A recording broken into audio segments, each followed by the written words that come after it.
Alors ce matin, nous voulons continuer à te gonfler, à te préparer à acquérir une taille impressionnante qui va causer la terreur dans l'enfer. Ça fait longtemps que tu priais pour ça. Le Seigneur a décidé de faire de toi une terreur pour l'enfer. Une terreur pour les ténèbres. Je n'ai pas entendu ton amen. J'ai dit, je n'ai pas entendu ton amen. Donc le titre de mon message, aujourd'hui, on va avancer progressivement. Ce sont des choses que tu sais, mais bon, tu connais le Saint-Esprit un peu maintenant. Quand il te dit ce que tu sais, il y a toujours quelque chose qui va te rappeler.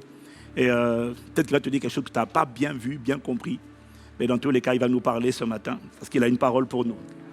Quelqu'un dit Amen. Donc, je vais vous parler, nous sommes en train de parler de comment devenir un géant spirituel, un géant sur le plan spirituel ou encore un géant spirituel. Donc ce matin, je parle du premier secret. Il y en a plusieurs, et moi j'en ai vu quelques-uns que je vais te partager pendant quelques semaines. Je vais parler du premier secret pour devenir un géant spirituel. Tu vas devenir un colosse, un malabar. Ah ouais, bien aimé.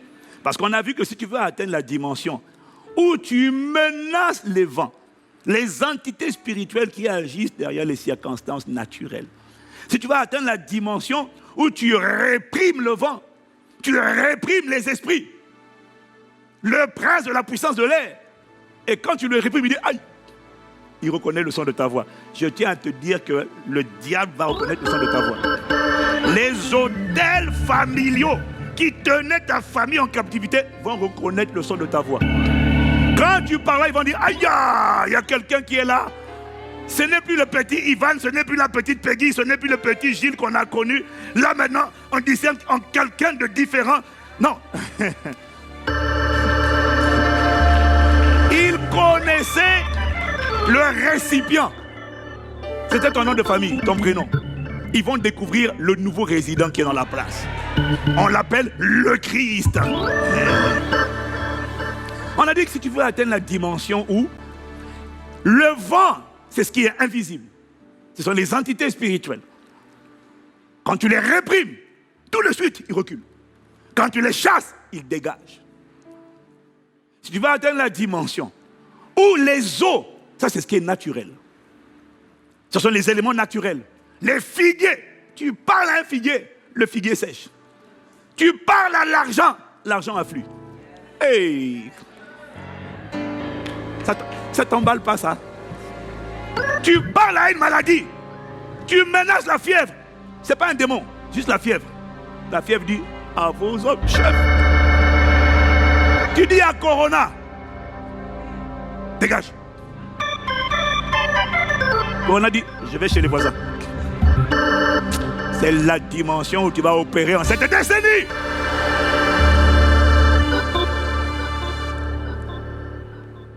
Jésus a dit, ceux qui croient en moi feront les œuvres que j'ai faites. Donc, quand il a menacé le vent, il ne l'a pas fait en tant que Dieu, il l'a fait en tant que fils de l'homme, être humain. Quand il a maudit le figuier a séché. Il ne l'a pas fait en tant que Dieu, il l'a fait en tant que fils de l'homme, ça veut dire être humain.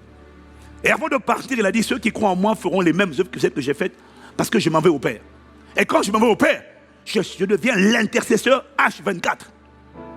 J'intercède pour vous nuit et jour, pour que vous soyez toujours divinement accompagnés et escortés. Quand tu parles, j'accomplis. La dimension où tu n'as plus peur, tu domines. Tu appelles les choses à l'existence comme si elles n'étaient pas, elles existent. Tu ordonnes, elles existent. Tu appelles, elles arrivent.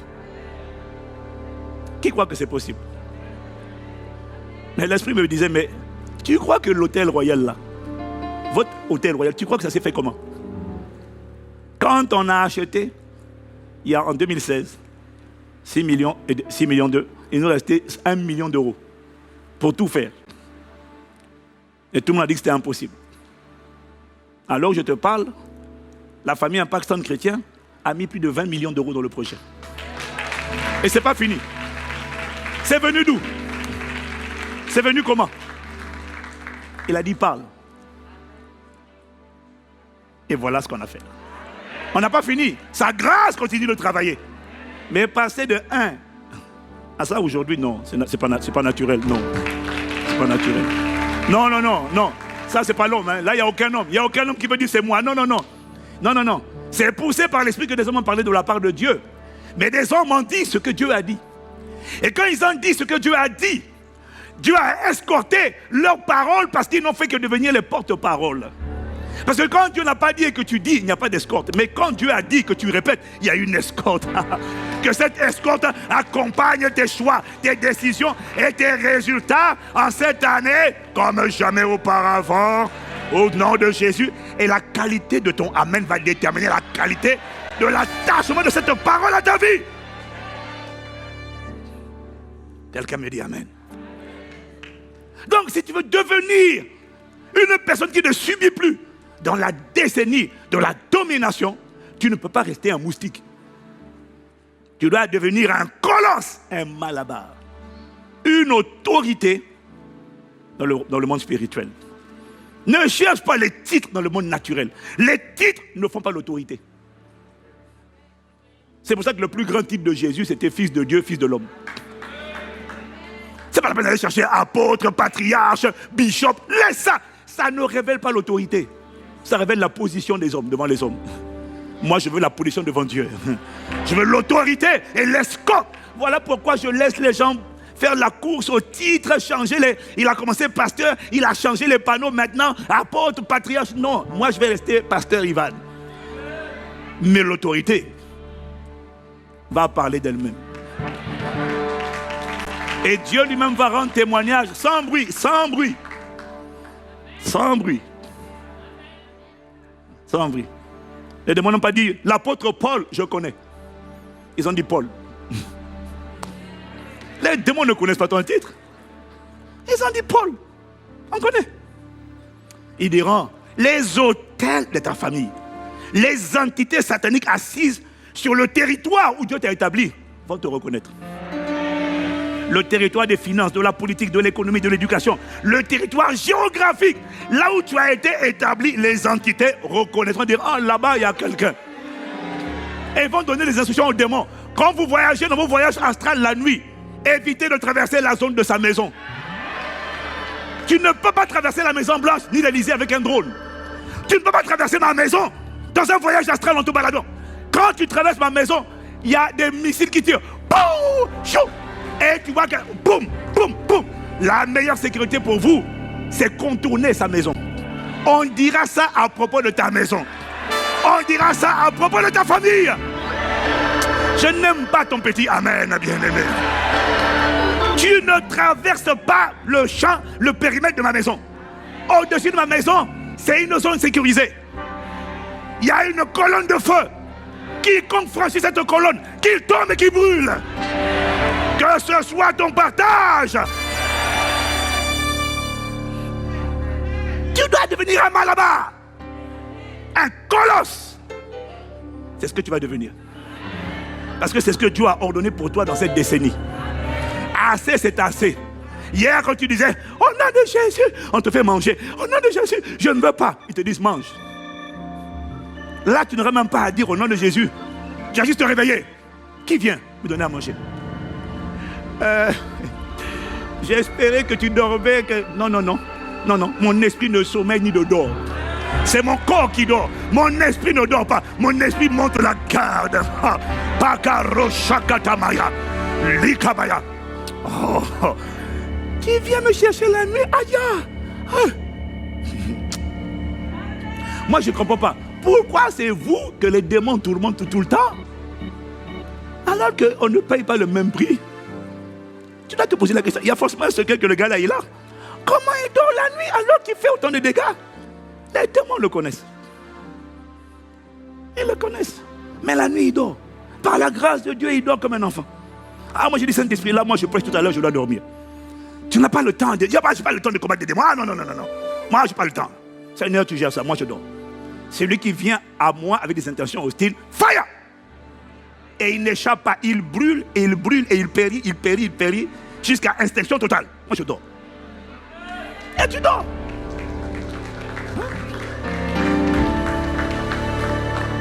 Tu n'as pas d'autre choix que d'être décidé. Arrive à cette dimension. Sinon, tu vas passer ton temps à subir. Tu as passé ton temps à prendre des coups, à dire non, je ne comprends pas. Non, c'est maintenant eux qui vont dire je ne comprends pas.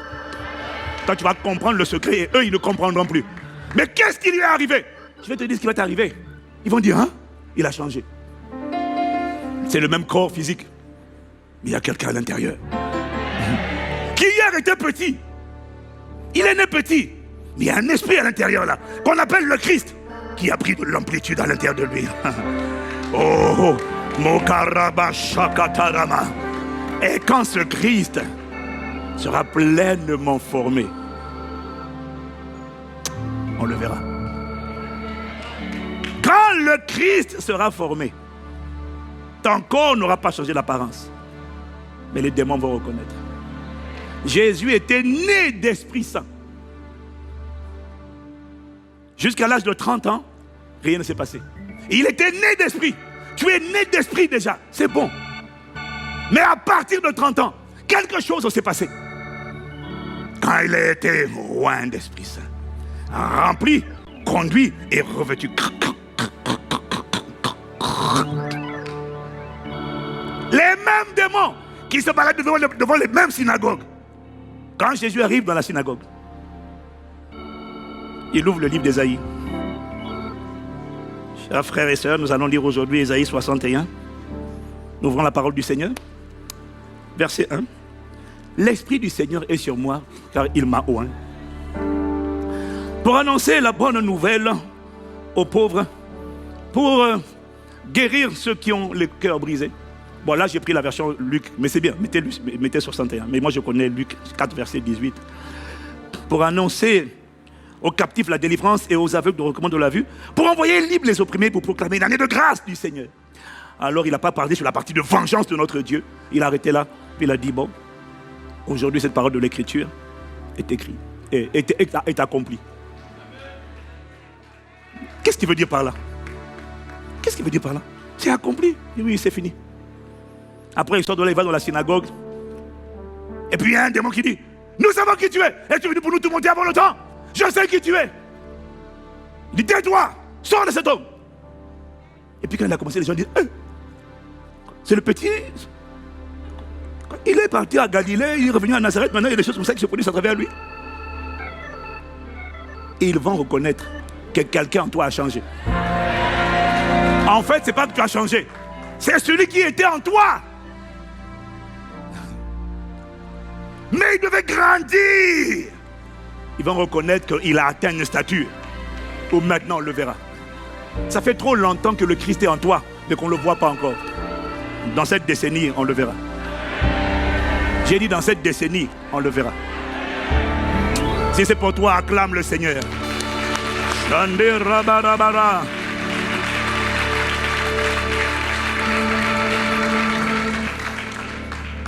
Devenir un costaud, un malabar, robuste, solide, un géant spirituel. En réalité, ce n'est pas naître de nouveau, mais ça exige, pas seulement de naître de nouveau plutôt, mais de croître jusqu'à la stature parfaite de Christ.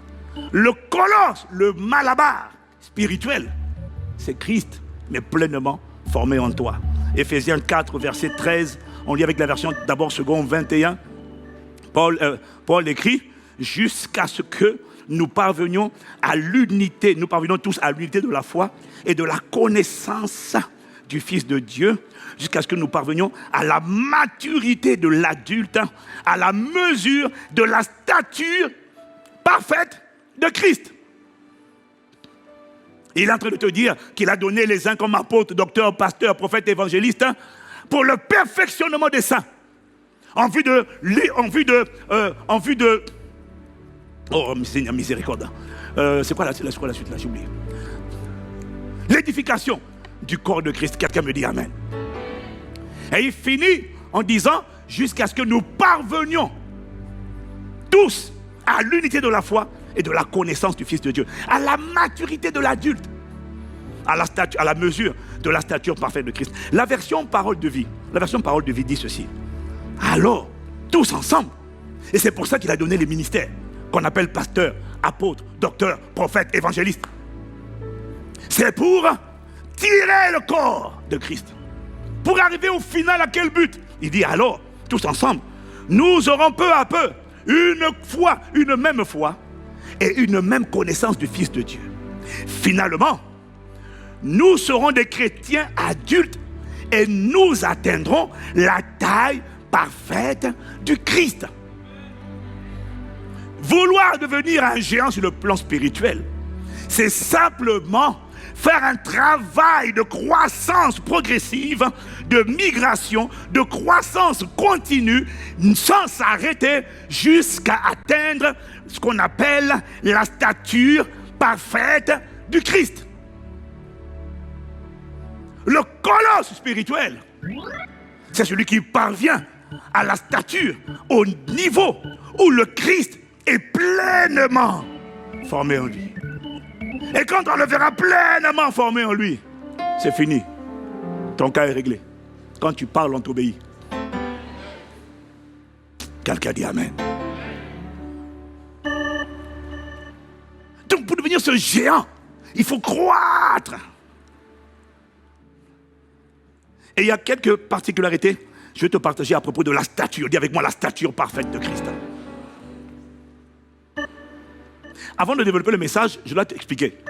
Le mot stature que tu vois ici, dans Ephésiens 4:13, c'est le même mot que tu vois dans Luc, chapitre 2, verset 52, où il est écrit et Jésus croissait en sagesse, en stature et en grâce devant Dieu et devant les hommes. Le mot stature, c'est le mot grec elikia. Ça signifie taille. Est-ce que quelqu'un me suit? Dans la plupart du temps, il est traduit par stature ou encore par taille. Alors la première caractéristique de la stature parfaite de Christ dont je te parle, c'est que quand on parle de la stature parfaite de Christ, ça ne décrit pas seulement la hauteur. La taille là, ce n'est pas seulement la hauteur. La taille, c'est une combinaison de différents critères. Il y a la hauteur, il y a la largeur. Quelqu'un dit Amen. Ah oui, c'est comme sur le plan naturel. Ta taille. Quand on parle de ta stature, on ne parle pas que de ta hauteur. Parce que tu peux être haut, mais être gringalé. Donc on parle aussi de la largeur. Mais attention, tu peux être large, et ce n'est pas forcément bon signe. Parce qu'il y a beaucoup de gras à l'intérieur. C'est pour ça que dans le monde naturel, on parle maintenant de IMC, l'indice de masse corporelle. C'est la combinaison de ta taille, de ta largeur, mais aussi de la quantité de muscles qu'il y a à l'intérieur de cette largeur. Ok. Est-ce que quelqu'un me suit? Donc la stature, ce n'est pas la taille, la largeur, c'est l'ensemble. La hauteur, la largeur, mais aussi la robustesse. C'est-à-dire de la musculature que tu as développée. La graisse changée en muscle. Tu es un malabar, un colosse, et tu n'es pas obèse. Spirituellement, tu sors de l'obésité au nom de Jésus. Quelqu'un me dit Amen. C'est la deuxième caractéristique de la taille, c'est que tu vois, sur le plan physique, la taille cesse de croître, la stature cesse de croître à partir d'un certain âge. Mais sur le plan spirituel, il n'y a aucune limite à la croissance de ton homme intérieur. Il peut et il doit croître jusqu'à la pleine stature du Christ pleinement formé. La bonne nouvelle, c'est qu'il n'y a pas de limitation. Alors grandis et ne cesse pas de croître et de croître et de croître. Et la vérité, c'est que tu n'auras jamais fini de croître. Voilà pourquoi il faut être humble. Dis Amen. Quel que soit là où tu es, il y a une dimension de gloire que tu ne connais pas. Va plus loin, avance en eau profonde. Va de gloire en gloire, augmente de stature en stature. Quand dans les Écritures, tu vois la taille d'un ange, on te dit que son pied se posait sur la terre, sa tête était au ciel. Tu te dis, les gars, ce sont des colosses. Mais moi, je suis à l'image de Christ. Si ça, ce sont les anges, imagine-toi le Christ lui-même. C'est pour ça qu'il n'y a pas de mots pour le décrire. Quand on essaie de le décrire, on dit seulement ses yeux étaient comme. Il avait l'aspect d'eux. C'est comme des flammes de feu, comme le soleil dans toute sa force. Parce qu'il n'y a pas de mots. C'est ce qu'on va voir en toi et en moi dans cette décennie. Ah, je suis enthousiaste, quelqu'un me dit Amen. Le point numéro 3 concernant la stature ou la taille, c'est que la stature spirituelle n'est pas proportionnelle à la stature physique. Ça veut dire que tu peux avoir 70 ans et être un chétif spirituel, et être un adolescent et être un malabar spirituel. David avait 17 ans physique quand il a terrassé Goliath. Je peux t'assurer que ce gars qui a terrassé Goliath, sa stature spirituelle n'était pas sa stature physique. Physiquement, il était blanc, il était rouge, je ne sais pas comment il était, mais spirituellement, pour affronter Goliath, il fallait être un castard. Il n'y a pas de limite d'âge et il n'y a pas de corrélation entre les deux. Quelqu'un dit Amen. La plupart à 17 ans, toi à 50 ans, à 60 ans, tu n'as même pas la stature que David sur le plan spirituel avait. Mais ça change dans cette décennie. Quelqu'un dit Amen. Dis-moi encore Amen. Tu vois donc, le quatrième point, c'est que c'est la stature, la taille, la stature que tu as. C'est ça qui va déterminer ton degré de force, de solidité, de robustesse. C'est ça qui va déterminer ta capacité à affronter les tourbillons et les tempêtes de la vie. Et la réalité, c'est que lorsque tu en es encore au stade où tu es ballotté à tout vent de doctrine, un petit bandit de faux prophètes se lève. Mais moi, j'en ai marre des gens, excusez-moi, c'est une parenthèse. J'en ai marre des gens qui m'envoient des messages sur Internet. Pasteur, il y a quelqu'un qui utilise votre nom sur Internet et qui fait un appel pour demander des dons pour un orphelinat. Oh, je me suis laissé piéger. Il dit, toi, tu... Et puis il y en a qui demandent, est-ce que c'est bien vous? Je dis, oh. Quand tu as encore ce niveau d'idiot, pardon, de tototisme pour te laisser piéger, pas des gens comme ça. Il y en a, c'est un bandit de faux prophète qui se lève et dit, le Seigneur me dit de te dire, tu dois faire une offrande sacrificielle, sinon tu vas mourir. Pour conjurer la malédiction, la sentence de mort qui était envoyée contre toi, tu dois faire une offrande à l'homme de Dieu. Et quand tu arrives encore à te laisser séduire, à emporter à tout vent de doctrine par des voyous, des bandits, tu es en train de révéler que ta stature est encore celle d'un bébé. Mais ne t'inquiète pas, tu vas pousser.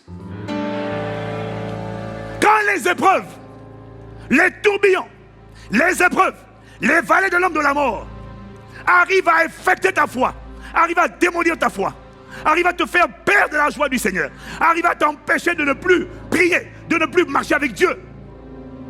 Tu révèles que spirituellement, tu as la stature d'un bébé. Parce que quand tu as atteint la stature de l'âge adulte, la conformité à Christ, il n'y a plus rien qui t'ébranle. Pourquoi? Parce qu'il n'y a rien qui a ébranlé Christ. Il n'y a plus rien qui te sépare de l'amour de Dieu. Il n'y a plus rien qui t'empêche de prier. Il n'y a plus rien qui t'empêche d'aimer Dieu. Quelle est cette génération dans l'amour de Dieu? Le service de Dieu dépend des choses qu'elle reçoit de Dieu. Miséricorde. Ça, c'est pour les bébés. Hein? Les bébés, ils sont contents. Quand ils ont des gâteaux, des machins, ils sont contents. Grandis vite, grandis vite, grandis vite, grandis vite. J'ai dit grandis vite. Parce qu'il y a des histoires qu'on lit dans la Bible, on n'a pas envie de les comprendre. Hier encore, j'écoutais, quand tu vois Luc, le Seigneur il me faisait penser à cette femme-là. Anne. Elle avait 84 ans. Elle attendait la consolation, c'est dans Luc chapitre 2. Elle attendait la consolation d'Israël. Et la Bible dit à propos de Anne, Luc chapitre 2, verset je ne sais pas quoi. Elle s'était mariée, elle avait vécu 7 ans avec son mari. Et le mari est parti trop tôt. Elle a vécu que 7 ans. Et elle a 84 ans. Ça veut dire que plus de 50, 60, 70 ans peut-être de sa vie, je ne sais pas combien de temps, elle est restée seule. Et la Bible dit qu'elle servait le Seigneur nuit et jour dans le jeûne. Et quand je lis ça, je dis, elle est veuve très tôt. Mais regardez-moi cette femme. Elle sert Dieu nuit et jour dans le jeûne. Elle n'est pas dégoûtée de Dieu. Elle ne dit pas, Seigneur, tu m'as déçu. 1, mon mari est mort trop tôt. 2, je ne me remarie pas. La plupart des gens, oui, elle a vécu 7 ans. En plus, elle est restée, elle s'est préservée jusqu'au mariage. C'était le seul homme qu'elle a connu. 7 ans de mariage. Et après, le gars meurt. Mais mets le passage d'avant, mets avant, vas-y, mets avant. Il dit, et elle servait Dieu, elle servait Dieu, elle servait Dieu, elle servait Dieu. Nuit et jour dans le jeûne et la prière. La plupart des femmes et des hommes de mon époque, après une telle tragédie, tu ne sers pas Dieu nuit et jour dans le jeûne et la prière parce que Dieu t'a découragé. Non, Seigneur, tu m'as oublié. Tu t'es plus souvenu de moi, tu m'as laissé tomber. Tu as vu l'amertume chez Anne? Aucune amertume. Elle sert Dieu nuit et jour. Jusqu'à 84 ans. Il y a 84 ans, elle voit le Messie arriver, à présenter par ses parents. Elle dit, Seigneur, merci, maintenant tu me laisses aller en paix parce que j'ai vu la consolation d'Israël. Mais c'est quoi ce genre de chrétien? C'est quoi ce genre de croyant? Mais Seigneur, c'est une race en voie de disparition. C'est une race en voie de disparition. Parce que les gens de notre époque, ça, c'était des gens qui avaient une stature spirituelle, un attachement à Dieu, qui ne dépendait plus des choses de ce monde et ne jugeaient plus Dieu en fonction de ce qui leur arrivait. Ils jugeaient Dieu en fonction de qui il était. Et ils avaient une vision beaucoup plus large. Parce que tu sais, la vie de l'homme, c'est quoi? C'est un esprit éternel qui vient, qui quitte l'éternité. Mais c'est un esprit éternel. Et quitte l'éternité. Il vient dans ce qu'on appelle le temps. Le temps, c'est une interruption de l'éternité. Ça veut dire le temps, c'est lorsque l'éternité appuie sur le bouton pause. C'est ça qu'on appelle le temps. C'est l'éternité pause. Il vient. Mais l'éternité, c'est l'infini. Ça, c'est l'être humain. C'est un esprit. C'est pas un corps, c'est un esprit. Il quitte l'éternité. Parce qu'il était créé esprit. Mais il y a un temps prévu pour son incarnation sur la terre. Alors il quitte l'éternité, il vient sur la terre pour un laps de temps bref. Le maximum c'est quoi? 100 ans? Mais dis-moi, divise 100 ans. Divise 100 fois 365 jours. Et divise ça maintenant par l'infini. Ça donne quoi? 0. Même 1 milliard par l'infini. L'infini, il n'y a pas de limite. Ça fait 0. C'est un bref moment. C'est pour ça que la Bible dit un bref instant. Même 1000 ans sont comme un jour. Le temps pour Dieu, c'est quelque chose de bref. De fou, comme ça passe vite. Et cet homme-là, cet esprit, arrive dans un corps. Pourquoi? Parce qu'il a été créé esprit. Il doit s'incarner. Parce qu'il doit décider la suite de son éternité. Alors il vient sur la terre, il accomplit, il vit une vie, censé accomplir un but, et le reste de son éternité va dépendre de ce qu'il va faire sur la terre. C'est ça l'être humain. Cette vie sur la terre, elle est brève. C'est rien ça. 100 ans, 150 ans, même 1000 ans, c'est rien. Comparé au siècle des siècles, c'est rien. Mais regarde la subtilité du diable. Il a réussi à emmener tous les êtres humains, et même les croyants, à tout jouer. Leur satisfaction, leur vie, leur joie, tout dépend de ce qui m'arrive là. C'est maintenant. Mais il te dit, mais c'est rien, 100 ans, c'est rien. Voilà pourquoi les martyrs ont dit, même si vous me tuez, je m'en fous. Voilà pourquoi Paul dit, je ne fais aucun cas de ma vie comme si elle m'était précieuse. Je m'en fous. Je vais vous dire pourquoi. Parce que ça, c'est une vie brève. Il n'y a rien dedans. Alors vous pleurez quand quelqu'un est mort. À 1 mois, à 2 mois, mort-né. Mais pour Dieu, que quelqu'un meure né, ou qu'il meure à 10 ans, ou qu'il meure à 30 ans, à 50 ans, ou à 100 ans, tu penses qu'il y a une grosse différence? Ça c'est pour toi, pour nous les humains, qui comptons en fonction du temps. Il y a une énorme différence entre une vie qui a vécu un seul jour sur la terre et une vie qui a vécu 100 ans. Pour nous, il y a une énorme différence. Mais à l'échelle de l'éternité, je te garantis, il me l'a dit, un jour ou 100 ans divisé par l'infini, c'est pareil. Il n'y a aucune différence. Mais nous, on a été séduits, on joue tout. Alors ma joie, mon bonheur, ma satisfaction, mon regard que je porte sur Dieu dépend de comment je vis, ce qu'il me donne de vivre avec lui dans cette vie terrestre. Mais lui, il te dit, mais la vie terrestre là, mais les martyrs ont compris, les Shadrach, Meshach, Abednego ont compris, mais ils ont dit, oh roi, on ne va pas adorer ta statue. Et même si tu nous jettes dans la fosse, tu nous jettes dans la fosse au lion, on ne va pas adorer, on ne va rien faire. On préfère mourir plutôt que d'adorer. Pourquoi? Ils avaient la conscience de l'éternité. Et l'éternité, c'est mon espérance. C'est un règne. Si nous souffrons avec lui, nous régnerons avec lui, dit Paul. Si nous le renions, il nous reniera. Mais si nous souffrons avec lui, si j'accepte de souffrir, d'endurer, je régnerai avec lui. Voilà pourquoi Paul dit, en tout temps, moi j'ai appris à être dans la joie. Il n'y a rien qui va voler ma joie. En tout cas, moi j'ai décidé, depuis que Dieu m'a parlé, j'ai dit, Seigneur, il n'y a rien qui va voler ma joie. Ce n'est pas un combat, une épreuve, une maladie. Il n'y a rien qui va voler ma joie. Ah non, non. La maladie peut attaquer le corps. Mais qu'il parte à 30 ans ou à 50 ans ou à 80 ans. Mais il partira. Mais tu ne peux pas dire, oh non, moi je ne prie plus Dieu. Dieu, tu m'as déçu, donc moi je ne te prie plus. Mais tu es en train de rejeter Dieu. Du coup, ton éternité, Dieu n'aura pas d'autre choix que de t'envoyer dans l'endroit de ceux qui ont rejeté Dieu. Dans les temps de souffle et de feu. L'être humain, c'est un esprit éternel. Parce qu'il a la même nature que Dieu. Comme Dieu ne meurt pas, l'esprit ne meurt pas. C'est un esprit éternel qui a quitté l'éternité, qui est rentré dans le temps. Il accomplit pendant quelques années une mission. Après, il quitte le temps, le corps repart à la poussière, l'esprit retourne dans l'éternité. Ça, c'est l'être humain.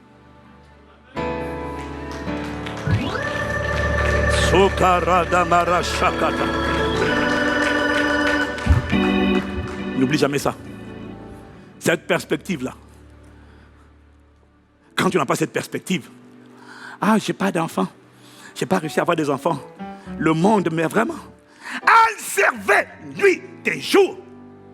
Elle n'a pas eu d'enfant. Elle n'a pas eu d'enfant. On n'en parle pas. Elle n'était pas déçue de Dieu. Elle était heureuse de servir Dieu. Oh, suscite cette génération qui a un système de pensée différent. C'est le système de pensée des gens matures. Des gens qui ont atteint l'âge spirituel adulte. La stature parfaite de Christ. Et quand Christ est pleinement formé en eux, il n'y a rien. Parce que ce ne sont plus eux qui vivent, c'est le Christ qui vit en eux. Et le Christ n'est ébranlé par rien. Parce que le Christ sait qu'il est de passage. Cette vie sur terre, c'est un pèlerinage. C'est un passage. Au jeu de l'éternité, c'est juste une fraction de seconde sur laquelle tu mises tout. Et tu oublies qu'il y a beaucoup plus que ça. Que Dieu renouvelle notre intelligence. Si tu acclames, acclame bien, s'il te plaît. Parce que tu es en train d'acclamer la parole de Dieu.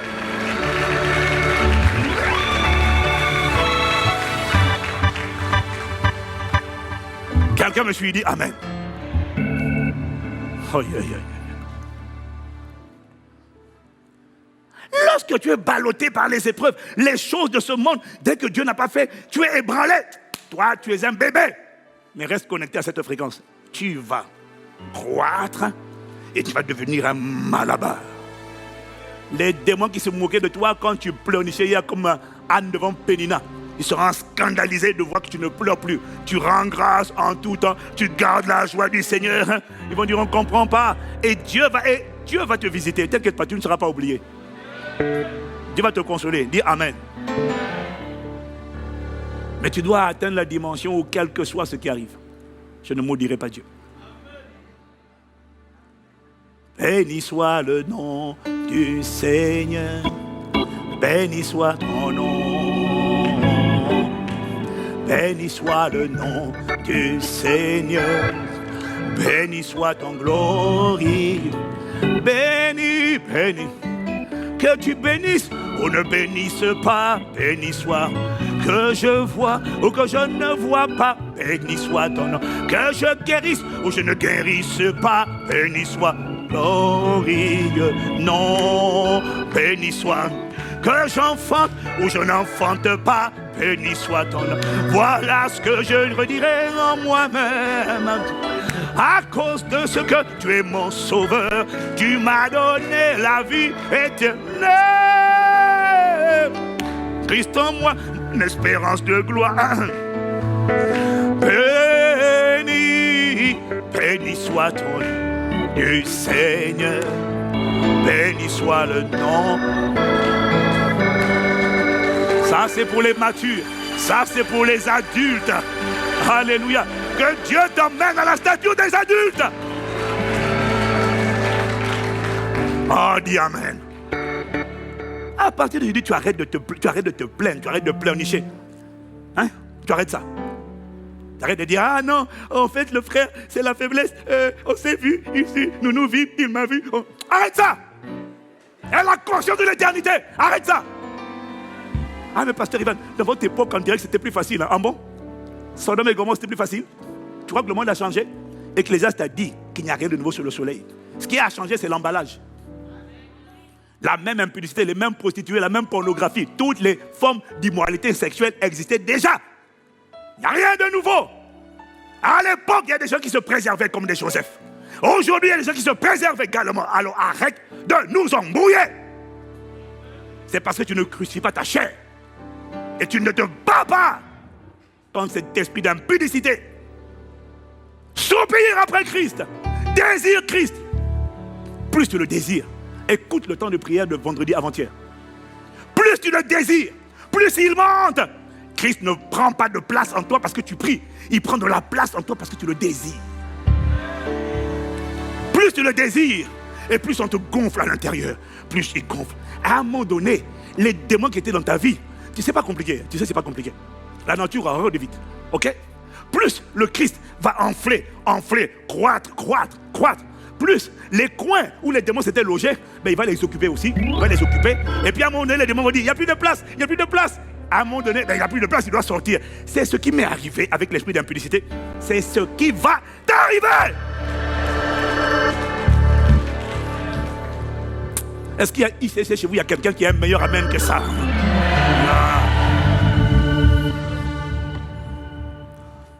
Quelqu'un me dit amen. Tu ne peux pas continuer de subir. La meilleure manière, c'est grandir pour atteindre la stature parfaite de Christ. Pourquoi atteindre la stature parfaite de Christ? Pourquoi? C'est simple. C'est parce que tu dois comprendre une chose. Le Christ, formé en toi, le Christ est le seul que l'enfer, le Christ est le seul à avoir vaincu la mort, le séjour des morts, vaincu le diable. Il n'y a aucun autre. La Bible dit, Acte 4, verset 12, il n'y a de salut en aucun autre. Il n'y a aucun autre nom qui ait été donné aux hommes par lequel ils peuvent être sauvés. Il n'y a personne. Satan ne craint aucun être humain, à l'exception de l'être humain en qui le Christ est pleinement formé. Satan ne craint aucun philosophe, aucun chef mystique, aucun chef religieux. Satan ne craint personne avec sa soutane. Le diable ne craint personne. Le seul qu'il craint, c'est le Christ, parce que c'est le Christ qui l'a vaincu à la croix. C'est le Christ qui a versé son sang pour acheter l'être humain.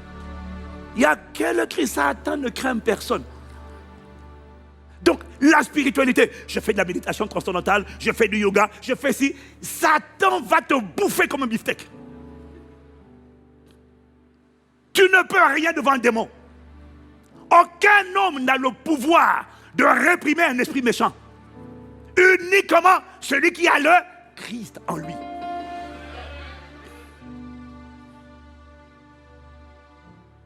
Le diable ne craint personne. Le diable ne craint pas que le Christ soit en toi. Le diable craint que le Christ soit formé en toi. Que le Christ vive, parce qu'il y a une différence. Je te dis, Jésus est né d'esprit. Les démons n'étaient pas gênés. C'est à 30 ans, quand le Christ l'a rempli, l'a conduit et l'a habillé, l'a revêtu. Les démons disent, oh, nous savons qui tu es. Ils n'ont pas dit ça avant, pourquoi? Il était né d'esprit, mais le Christ n'était pas pleinement formé. Christ était en lui, mais Christ ne vivait pas par lui. Il a fallu que Jésus grandisse, croisse en stature, en sagesse et en grâce, jusqu'au jour où le Saint-Esprit est venu le saturer de tous les côtés. Il y avait moi le Christ. Un mystère. Jusqu'aujourd'hui, quand on enseigne, on parle du Christ, on prend des pincettes. Parce que tu ne peux pas parler de Christ si tu n'as pas la révélation. C'est qui le Christ? On le dit tous les jours, mais il y en a qui n'ont toujours pas compris. C'est qui le Christ? On l'appelle Jésus le Christ. Ça veut dire Jésus le Messie. Jésus, loin. Mais c'est qui loin? Le oint. On l'appelle le oint. Pourquoi? Parce que c'est lui qui transporte l'onction. C'est le premier à transporter l'onction. C'est quoi l'onction? L'onction, c'est la personne du Saint-Esprit. Dieu, l'Esprit de Dieu, dans un corps humain. C'est ça qu'on appelle le Christ. Mais en fait, le Christ, c'est Jésus. On l'appelle Jésus, le Christ. Et il m'a dit, on ne peut pas séparer Jésus du Christ. Non. Pourquoi?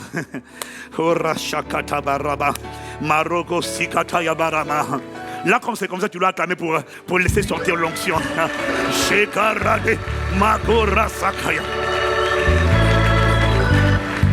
Ah non, c'est important, hein, parce que Jésus a dit, dans les derniers temps, plusieurs viendront. Ils ne diront pas, je suis Jésus, hein. Ils diront, je suis le Christ. Mais il m'a dit, on ne peut pas séparer Jésus du Christ. Pourquoi? Le Christ, c'est le Saint-Esprit. Mais tu ne peux pas le séparer de Jésus. Pourquoi? Parce que Jésus est celui qui l'a hébergé en premier sur la terre. Dis Amen. Et c'est parce que c'est Jésus, par son sacrifice à la croix, qui a permis au Christ de revenir en l'être humain. Je t'explique. Si Jésus n'allait pas à la croix mourir pour l'humanité, afin que par son sang, il lave les êtres humains, le Christ est trop saint, il ne pouvait pas rentrer dans les êtres humains. Il a fallu que Jésus nettoie par son sang, parfait, sans tache. Il a fallu que Jésus nettoie les êtres humains pour que le Christ puisse habiter à l'intérieur. Sans Jésus, il n'y a pas de Christ. Oh, Shakarama. Oh, Suketamarama. Aïe, aïe, aïe. Tu ne peux pas. Voilà pourquoi dans Actes 16, verset 7 et dans Philippiens 1, verset 19, Paul ne dit même pas le Saint-Esprit, il appelle le Saint-Esprit l'Esprit de Jésus. Le Christ, c'est l'Esprit de Jésus, c'est l'Esprit du Père. Mais les trois sont un. Le Père, le Fils, le Saint-Esprit sont complètement un. Tu ne peux pas séparer le Christ de Jésus. Ça veut dire quoi? Ça veut dire que si tu as quelqu'un qui rassemble des foules et qui prêche, qui parle, mais qui n'annonce pas Jésus et qui fait des miracles, mais Jésus n'est pas élevé, Jésus n'est pas encensé, Jésus n'est pas couronné, le Christ ne viendra pas à cette réunion. S'il y a des miracles à cette réunion, ce n'est pas le Saint-Esprit qui l'a fait, parce que lui, il ne vient que pour rendre témoignage de Jésus, il ne vient que pour glorifier Jésus, il ne vient que pour célébrer Jésus, il ne vient... Oh, Koramasha, Resakatayama. Quelqu'un me dit Amen. Dans Jean 16, au verset 13 à 14, Jésus dit, quand le Consolateur sera venu, l'Esprit de vérité, il vous conduira dans toute la vérité, car il ne parlera pas de lui-même, non, mais il dira tout ce qu'il aura entendu et il vous annoncera les choses à venir. Il me glorifiera parce qu'il prendra de ce qui est à moi et il vous l'annoncera. Là où il n'y a pas Jésus, le Saint-Esprit n'agit pas. Là où on ne célèbre pas Jésus, le Saint-Esprit est là, lui, pour rendre témoignage de Jésus. Le Saint-Esprit... Shakarama. Est-ce que quelqu'un me suit? Le Christ, c'est l'Esprit de Jésus. C'est Jésus qui est mort et qui est ressuscité et qui s'est démultiplié dans plusieurs corps en même temps à travers son esprit. Son esprit, c'est le Saint-Esprit. C'est lui qu'on appelle le Christ. Et quand il est pleinement formé en toi, la création le reconnaît. Là-haut, on a dit, il n'y a pas d'argent, il n'y a rien. Tout ce dont tu as besoin, c'est que le Christ te donne une instruction. Jette le filet ici. Ah non, il y en a, on a tout essayé, il n'y en a pas. Les poissons connaissent le Christ, parce que c'est le Créateur. Alors il m'a dit, ta seule priorité, c'est pas l'argent. Ne t'inquiète de rien. Ta seule priorité, c'est assure-toi que le Christ soit pleinement formé en toi. Parce que quand le Christ est pleinement formé en toi, regarde comment Jésus a marché. Tu l'as vu avoir une galère. Quand le Christ est pleinement formé en toi, la sagesse t'habite. La direction divine, tu sais ce qu'il faut faire. Parce qu'il te parle, il t'instruit, il te montre la voie que tu dois suivre, il te conseille, il veille sur toi, il t'escorte. Quand les gens vocifèrent, waouh, le prince de la puissance de l'air, waouh, le Christ c'est qui? C'est le vent impétueux. C'est le souffle du Dieu vivant. Quand le diable fait du bruit, il dit tais-toi. J'escorte Castanou. Même si tu ne l'aimes pas, tu vas devoir l'encaisser. Shakarababoko sakataya, mesikotaya. Tu n'aimes pas un personne chrétien, mais tu vas devoir les supporter. Et tu vas devoir supporter leur progression, leur expansion, leur établissement, leur affermissement, leur prospérité et leur déploiement dans le pays.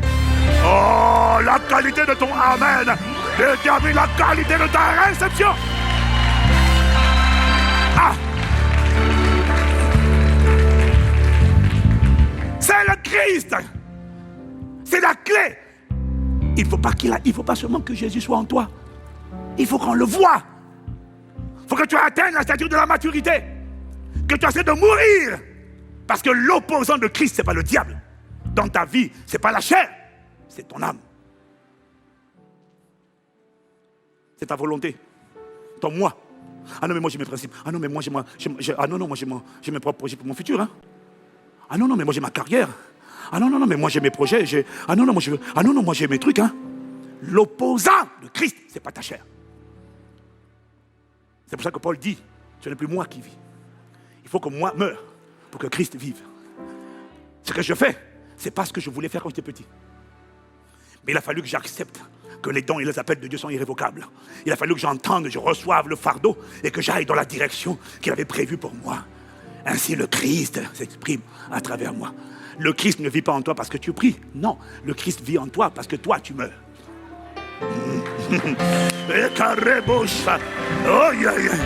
Je sens qu'il y a quelqu'un qui va devoir noter cette phrase 10 fois. Le Christ ne vit pas en toi parce que tu pries. Non, le Christ vit en toi parce que toi, tu acceptes de renoncer. Si quelqu'un veut venir à moi, qu'il renonce à lui-même, qu'il se charge chaque jour de sa croix et qu'il me suive. Le Christ n'est pas formé parce que tu vas à la prière. Le Christ prend de la place chaque fois que ton moi meurt.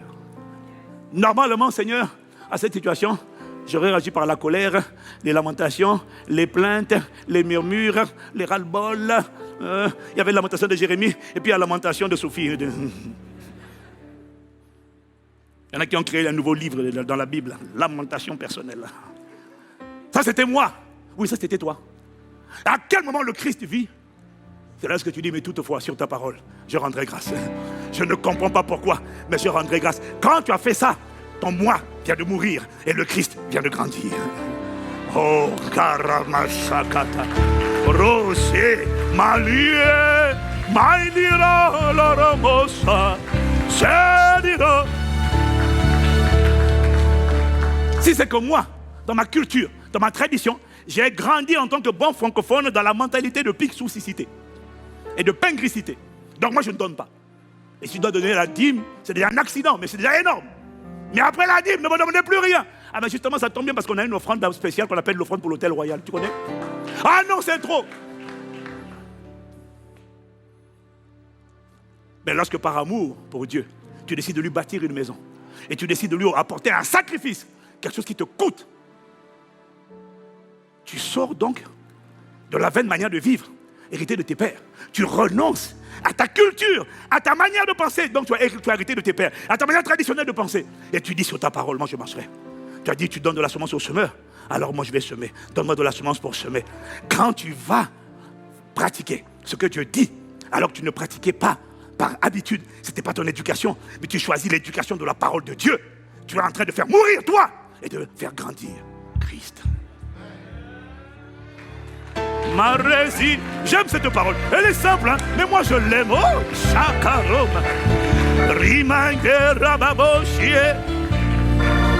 Lorsque mon éducation personnelle face aux mauvaises nouvelles, c'est la tristesse. Le Christ dit, rends grâce en toutes choses. Mon éducation personnelle face aux accusations, aux fausses accusations, aux persécutions, face à tout ça, c'est la plainte. Et c'est répondre. Vous avez dit quoi? Castanou, apôtre de Satan?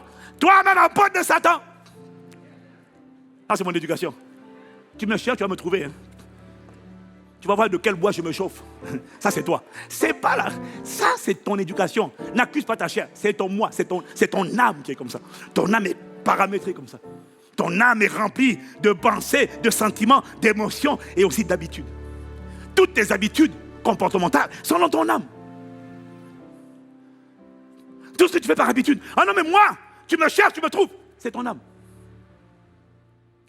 Des fois même, les démons sont partis depuis longtemps.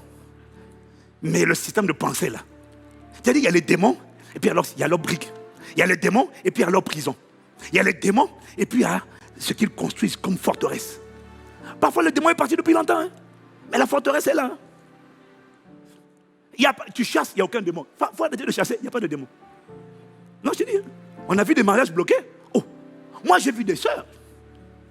Elles veulent se marier. Hein. Mais quand un frère se présente, elle doit te le démolir et te le descendre. Gentil avec tout le monde. Mais le frère là, quand c'est le gars qui veut l'épouser, il y a une attitude. Chez nous on dit poteau mi-temps. Oh pardon, excusez-moi. Chez nous c'est la femme qui commande. Ça c'est l'éducation. C'est pas un démon. C'est une forteresse. Lorsque tu prends ta forteresse là, tu dis j'ai grandi comme ça. Il y a des gens, il n'y a pas de démon. Je te le dis, il n'y a pas. On a chassé tout. On est venu, pasteur Jacques, pasteur, on a réprimé. Des fois, on a mis la main, on a mis l'huile, on a versé toute la bouteille. Aucun démon n'a réagi. Frère, si on fait tout ça là, ma soeur, c'est qu'il n'y a pas de démon. Laisse, va en paix, il n'y a pas de démon. Il n'y a aucun démon, comme dit Carabelli, il n'y a pas de démon. Mais alors, il y a quoi? Il y a ce qu'on appelle des raisonnements, des forteresses, des habitudes de pensée. Une culture héritée de la vaine manière de vivre de tes parents. C'est ça, forteresse. Et quand tu commences à regarder cette forteresse, dans laquelle toute ta famille est, tes frères, tes soeurs, tout le monde est comme ça. Chez nous, on descend les hommes. Un homme qui veut te marier, les autres hommes, tu es gentil. Mais il y a des hommes qui vivent des calvaires. Hein. Beaucoup de femmes, d'abord les femmes. Mais il y a quand même des hommes aussi qui vivent des calvaires. Parce qu'elle a épousé une soeur. Il a épousé une soeur dont la maman avait un esprit de chefferie. Elle a hérité l'esprit de chefferie. Et le malheur pour le frère, c'est quand c'est quelqu'un un tempérament doux. Parce qu'elle, elle est déjà en 50 minutes, elle est déjà en fusion. J'ai vu des hommes épouser des femmes, les femmes les ont démolis. Et quand tu chasses, il n'y a pas de démon. C'est un système de pensée. Lorsque tu confrontes la parole de Dieu, tu es confronté à la parole de Dieu, et que tu acceptes, comme Abraham, ce n'est pas un démon. Laisser partir Agar et son fils Ismaël, ce n'est pas un démon, c'est une décision. C'est un renoncement. J'aime Agar, j'aime Ismaël. C'est l'enfant de la chair. Ce n'est pas l'enfant de la promesse, c'est l'enfant de la chair. Ce n'est pas l'enfant de l'esprit. J'ai enfanté ça par ma chair. Ce sont les erreurs de mon père. Lorsque tu prends Agar, que tu aimes bien, tu prends Ismaël qui est né, tu ne cherches pas de démon. Tu décides de te séparer de ce qui combat l'œuvre de l'esprit dans ta vie. Ça fait mal. Cette relation me pousse vers l'impudicité. Cette relation me pousse à critiquer. Cette personne me pousse à calomnier les gens. Quand je suis avec elle, je calomnie, mais je l'aime bien. Mon âme est attachée à elle. C'est un Agar, c'est un Ismaël. Lorsque tu prends Ismaël. Parce que beaucoup, ils veulent la prière. Ce n'est pas la prière. La mort, Dieu ne te l'impose pas. C'est toi qui dois le faire. C'est toi qui dois renoncer. Dieu ne te l'arrache pas. Il te dit renonce. Il n'a pas dit Abraham, je tue Isaac. Il a dit Abraham, apporte Isaac. Ouais. Tu apportes Isaac. Ça te fait mal. Ah, mais c'est tout ce que j'ai. Mais c'est la bénédiction que tu m'as donnée la dernière fois. Ouais, mais tu es tellement attaché maintenant à la bénédiction que la bénédiction a pris ma place dans ton cœur. Donne-moi cette bénédiction. Laisse-la partir. Ah, Seigneur, c'est Isaac. Oui, oui. Agar et Ismaël encore se comprenaient. Mais chaque fois que Isaac devient trop important pour toi et qu'il résume ta vie, Dieu va te demander de lui sacrifier. Et chaque fois que tu sacrifies, Ça te fait mal. Mais tu viens. Là, tu viens avec l'âme. Oui, là, tu vas appliquer celui qui sème avec l'âme. Quand tu vas obéir, ça fait mal. Tu me dis d'honorer mon père alors qu'il abusait de moi. Ça fait mal. Tu me dis de pardonner avec tout ce qu'elle a fait. Ça fait mal. Mais, parce que c'est ta parole. J'ai prêté allégeance. Alors tu viens en chantant. Tu as mal. De tout mon cœur, de toutes mes forces. Toi-même, tu organises les funérailles de ceux à quoi tu t'es attaché. Toi-même, tu organises les funérailles de cette relation. Tu ne laisses pas Dieu la juger, non, c'est toi qui juges. Tu décides d'emmener Isaac. Ou alors Ishmaël, ça fait mal. Je renonce. Tiens, j'avais la soif, l'amour du football. Sans le football, je ne peux pas vivre. S'il n'y a pas le football, je me dis, je n'ai plus de carrière. Tiens! Parce que chaque fois que tu dis de quelque chose, sans ça, moi, je ne peux plus vivre. Tu es en train de dire, ma vie, ce n'est plus Christ, c'est ça. Et quand tu prends ce ça, tu l'emmènes à l'autel.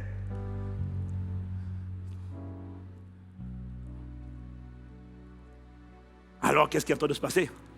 Ton moi meurt. Et Christ augmente. Ça t'a fait mal. Tu as pleuré. Oui, tu as pleuré parce que il n'y avait pas de chanson. Mais c'était ça, le sacrifice. Et les sacrifices, quand ils sont énormes, ils font pleurer. Mais ça, c'est ce qu'on appelle un sacrifice d'une bonne odeur. Parce que c'est ça qui a empêché Christ de prendre plus de place. Il faut que je meure et qu'il croisse en moi. Et plus tu marches dans cette dimension d'obéissance, plus le Christ prend la place. Sans faire de bruit, sans crier. Mais à un moment donné, tu vas constater une chose. Tu vas constater une chose. Hier, tu parlais à certaines situations, elles ne changeaient pas. Christ était en toi, mais pas pleinement formé. Il y a un niveau de stature de Christ que Dieu seul connaît. Quand tu franchis un palier, la même voix qui ne produisait pas de résultat, soudainement, quand tu parles, les choses arrivent.